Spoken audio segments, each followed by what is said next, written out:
दोस्तों आज मैं आपके लिए इंग्लिश की एक बहुत कमाल की क्लास लेकर आया हूं। मेरे पीछे देखिए क्या लिखा है 1 2 3 4 5 6 7 8 9। आप कहेंगे अरे सर ये तो बचपन में ही सीख लिया था दूध पीते पीते, ये क्या सिखा रहे हो आप हमें। अरे भैया ये जो दिख रहा है ना वो नहीं है असल में आज मैं आपको 1 2 3 नहीं बल्कि 1 2 3 से बनने वाले 9 कमाल कमाल के इडियम्स सिखाने वाला हूं, जिन्हें हम अगर अपनी डेली लाइफ में यूज कर लेंगे ना तो सामने वाला घबरा जाएगा कि इतनी भयानक इंग्लिश आपने सीखी कहां से। और ये सारी जानकारी आपको सरताज क्लासेस यूट्यूब चैनल और सरताज क्लासेस फेसबुक पेज पर मिलती रहती है बिना किसी पैसे के, फ्री ऑफ कॉस्ट। मेरा नाम है सरताज, मैं हूं आपका इंग्लिश ट्रेनर, आपका इंग्लिश कोच, और आप देख रहे हैं सरताज क्लासेस। शुरुआत करते हैं, एकदम बेसिक बेसिक इडियम्स सीखो। शुरुआत करते हैं। सबसे पहले हम बात करते हैं वन की, जिसका मतलब होता है एक, लेकिन इससे बनने वाले कमाल का इडियम आप अपनी लाइफ में यूज कर सकते हैं और वो है एज वन। As one. अब इसकी हिंदी सुनिए। एज वन का हिंदी में मतलब होता है दोस्तों एक साथ। एक साथ ये होता है, एक साथ, ठीक है ना। जैसे यहां पे हम एक साथ जाएगा, आप कहेंगे सर टुगेदर भी तो बोल सकते हैं। अरे बोल तो तुम कुछ भी सकते हो भैया, लेकिन इंग्लिश को एडवांस बनाने के लिए एडवांस्ड इंग्लिश वर्ड्स इडियम्स बोलोगे तो मजा आएगा ना। सो वी विल गो, हम जाएंगे। गौर से देखिएगा बच्चों, गौर से गौर से। वी शैल या विल गो एट, वो एज वन। एज वन, ये देखिए वी विल गो, हम जाएंगे एज वन, एक साथ। इसी तरीके से आप अलग अलग चीजों में इसका इस्तेमाल कर सकते हैं। He gave me food and money as one. उसने मुझे खाना और पैसे एक साथ दिए। मतलब आप अलग अलग बना सकते हैं, आप एकदम ऑन द स्पॉट दिमाग में नहीं आ रहे सेंटेंस। अब आ रहा है टू। टू का मतलब क्या होता है, इतने से बच्चे को ही पता होगा, गोद में जाओगा दो। लेकिन टू से बनने वाले कमाल का इडियम सुनिए। इससे हम इंग्लिश में एक इडियम बना सकते हैं और वो है इन टू माइंड्स। इन टू माइंड्स। इसकी हिंदी क्या होती है? इसकी हिंदी होती है मतलब समझ ना आना, या किसी चीज को लेकर बहुत ज्यादा कंफ्यूज्ड हो जाना, तो समझ ना आना। जैसे समझ ना आना, ये लिख देते हैं, समझ ना आना, ये लिखते हैं, ये मजेदार है। जैसे ओ यार समझ में नहीं आ रहा, क्या करूं यार, गोवा जाऊं कि वो जो है नेपाल घूम आऊं, क्या करूं समझ में नहीं आ रहा यार, समझ में नहीं आ रहा ये खाऊं या ये खाऊं। जब आप किसी चीज को लेकर बहुत डिलेमा में हैं और आप कंफ्यूज्ड हैं, आप कहेंगे इन टू माइंड्स। जैसे I am in two minds, I am in two minds, मैं बहुत ज्यादा कंफ्यूजन में हूं, कंफ्यूज्ड हूं, है ना, for the exam dates. For the exam dates, परीक्षा की तारीखों को लेकर। यानी समझ में नहीं आ रहा कब टू माइंड्स है, या तो कल होगी या परसों होगी, समझ में नहीं आ रहा। तो किसी चीज को लेकर जब कंफ्यूजन हो, इन टू माइंड्स। किसी इंसान को लेकर भी आई am in two minds for him, उसको लेकर मेरे दिमाग में कंफ्यूजन है, या तो वो ऐसा ही ऐसा है। अब आता है थ्री। भाई बहुत मजेदार है ये। थ्री का हिंदी में मतलब सुनिए। इसका हिंदी में मतलब होता है दोस्तों अ थर्ड व्हील। देखिए थर्ड मतलब थ्री हुआ, तो ऐसा मत कहिएगा थ्री नहीं आया यहां पे, अ थर्ड ही थ्री होता है। अ थर्ड व्हील, ये बहुत कमाल का इडियम है। इसकी हिंदी सुनिए। इसकी हिंदी होती है दोस्तों कबाब में हड्डी। कबाब में हड्डी, अड्डा हड्डी, ठीक है ना। अब वो क्या होता है, मतलब अननेसेसरी पर्सन, जिसकी जरूरत नहीं है, खामा खाई घुसा चला रहा है। हम हिंदी में, ये हिंदी की कहावत है, कबाब में हड्डी है। तो जैसे मुझे कहना है यार कबाब में हड्डी मत बनो, क्यों हमें परेशान कर रहे हो, हम बात कर रहे हैं ना, जाओ अपना रास्ता नापो, काम करो। सो हम कह सकते हैं डोंट बी या become a third wheel. A third wheel, जाओ रास्ता नापो अपना, थर्ड व्हील मत बनो। कितना बढ़िया यार, बहुत मजेदार है, बहुत ही बेहतरीन। आप इसका यूज कहीं भी कर सकते हैं। और याद रखिए थर्ड व्हील ऐसा लग रहा है जैसे तीसरा पहिया। तो यहां पर कहने का मतलब ये कि गाड़ी जो बाइक है ये दो पहिया वाले, दो पहिया चल सकता है, उसमें तीसरा क्यों घुसड़ रहे हो, यानी अननेसेसरी पर्सन, कबाब में हड्डी इंसान क्यों आ रहा है। अगला आता है फोर, यानी कि चार। अब सुनिए इसका मतलब क्या, बड़ा मजेदार मतलब है। इसका हिंदी में मतलब होता है दोस्तों ऑन ऑल फोर्स। अब मेरा मतलब है ये इडियम है, हिंदी मतलब तब बताऊंगा। ऑल ऑन फोर्स, इससे बनने वाला इडियम है। इसकी हिंदी होती है दोस्तों घुटनों के बल। पहले लिख देता है यहां पे, घुटनों के बल, ये होता है इसका हिंदी मतलब। अब देखिए ऑन ऑल फोर्स, घुटनों के बल, एक तो होता है घुटनों पे बैठ जाना, वो होता है ऑन नीज। लेकिन जब घुटने टेक देना और हाथ भी जमीन पे रख देना, तो चार चीजें टच हो गई, दो घुटने दो हाथ।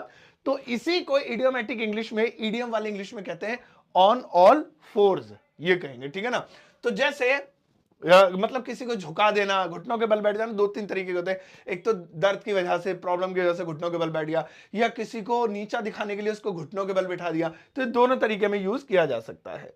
सो I was on all force, है ना, इन दिस बिजनेस। क्या मतलब हुआ इसका? इस बिजनेस में मैं घुटनों के बल बैठ गया। तो घुटनों के बल बैठ गया का मतलब ये जानबूझकर नहीं, मतलब वो हार गया या एक तरीके से बर्बाद हो गया, वो हो गया। तो घुटनों के बल बैठ जाने के हिंदी में भी कई अर्थ होते हैं, वो सारे अर्थ ऑन ऑल फोर्स में मिल जाएंगे आपको। आगे बढ़ते, फाइव, हाई फाइव भी होता है वैसे तो एक। इसका हिंदी में मतलब सुनेंगे, फाइव का हिंदी में मतलब, अबे मैं हिंदी में क्यों बोल देता हूं, मैं ये बोलना चाहिए कि इससे बनने वाला इडियम सुनिए, वो है टेक फाइव। अब देखिए यहां पे बिल्कुल बिल्कुल मजेदार एक कहावत हिंदी की है, 5 मिनट, है ना। तो हम हर चीज में लगाते 5 मिनट रुकना भैया, 5 मिनट में आया बस बस। तो हम 5 मिनट क्यों कहते हैं? क्या वाकई में घड़ी में देख के बिल्कुल 5 मिनट की एक्यूरेसी का टाइम बताते हैं? 5 मिनट आराम कर लो यार, 5 मिनट रुक जाओ भाई, ऐसे बोलते हैं। ऐसे ही अंग्रेजी में एक कहावत है टेक फाइव, इसका मतलब होता है आराम करना, है ना, आराम करना, आराम करना। ये देखिए इसका मतलब ही होता है to have rest, to take rest. जैसे you should take five, you should take five. देखिए अब देखिए, तुम्हें 5 नंबर लेने चाहिए नहीं, इसका मतलब है तुम्हें आराम करना चाहिए। As you are working for so long, as you are working, या you have been working since morning for so long, है ना, सो लॉन्ग। हम इज आर से ही बना देते हैं, हैज हैव का प्रयोग ना करते हो, बेसिक स्ट्रक्चर में बनाते हैं। तो you should take five as you have been, या you are working for so long. तो यहां पे टेक फाइव का क्या मतलब हुआ? आराम करो, तुम्हें आराम करना चाहिए क्योंकि तुम बहुत देर से काम कर रहे हो। तो इसी तरीके से आई वॉज टेकिंग फाइव, है ना, मैं चुप हो गया। आप कहेंगे सर क्या हो गया, चुप क्यों हो गए? 1 मिनट अगर पानी पी लूं, आई एम टेकिंग फाइव, यानी कि मैं आराम कर रहा हूं। अब आता है 6। अब सुनो इससे बनने वाला इडियम, 6 से बनने वाला इडियम है 6 फीट अंडर, और ये इंटरनेशनल लेवल पर सबसे ज्यादा पॉपुलर है।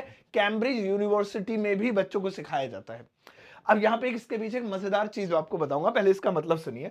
इसका मतलब होता है मर जाना, या मरकर मिट्टी में मिल जाना, मरकर जल के राख हो जाना, मतलब अलग अलग जैसे जैसे जिसके धर्म में या मजहब में होता है वो, मतलब वो तरीके से मर जाना कुल मिला के।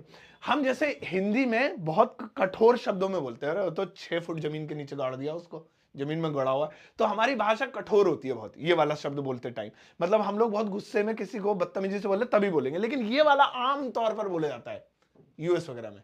अब भाई जैसे उसके दादाजी जो हैं वो दुनिया से चले गए, तो अगर मैं किसी से कहूं उसके दादाजी 6 फुट नीचे गड़े हुए हैं जमीन में, तुम पीटेगा मुझे, कहेगा यार दादाजी, उसके दादाजी कैसे बोल रहा है। बट फॉरेन में ऐसे बोल सकते हैं, हिज ग्रैंडफादर, हिज ग्रैंडफादर, है ना, हिज ग्रैंडफादर। अब क्या है अगला, यही वाला इडियम 6 फीट अंडर, है ना, अरे कहां गया, इज 6 फीट अंडर। ये देखो भाई साहब कितना खतरनाक सा लग रहा है ना।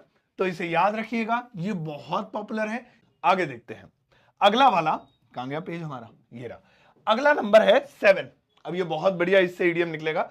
7 से बनने वाला एक कमाल का इडियम होता है सेवेंथ हेवन। सेवेंथ हेवन, ऐसा लग रहा है सेवेंथ मतलब 7वां, और हेवन मतलब स्वर्ग या जन्नत, 7वीं जन्नत, 7वां स्वर्ग।